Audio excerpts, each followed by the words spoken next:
Hello friends, hi, welcome back to ASHAs boutique. మనం lining blouse stitch చేస్తాం కదండి. ఇలా స్టిచ్ చేసినప్పుడు మనం లోపల నుంచి స్టిచ్ వేస్తాం కదా, కొన్నిసార్లు లైనింగ్ వచ్చేసి ఇలా బయటకు వచ్చేస్తూ ఉంటుంది. అలా రాకుండా ఉండాలంటే మనం ఇక్కడ పైనుంచి ఒక స్టిచ్ వేయాలి.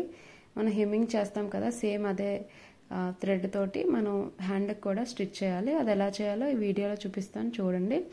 ఓకే, ఇలా ఫస్ట్ మనం కింద నుంచి థ్రెడ్ తీసుకొని దాని పక్క నుంచి చిన్నది బాగా తక్కువ కనిపించేటట్టుగా మనం స్టిచ్ తీసుకోవాలి. అప్పుడు మనకి స్టిచ్ అనేది పైన ఎక్కువ కనిపించదు, చాలా సన్నగా వస్తుంది. చూడండి ఎంత చిన్న స్టిచ్ వచ్చిందో.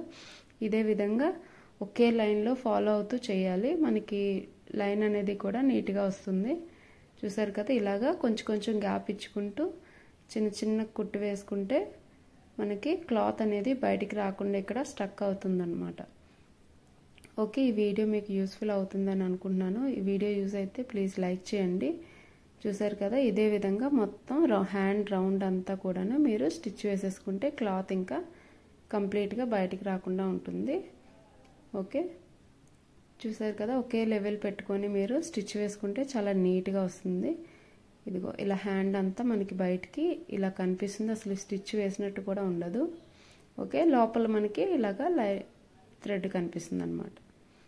Okay friends, thank you.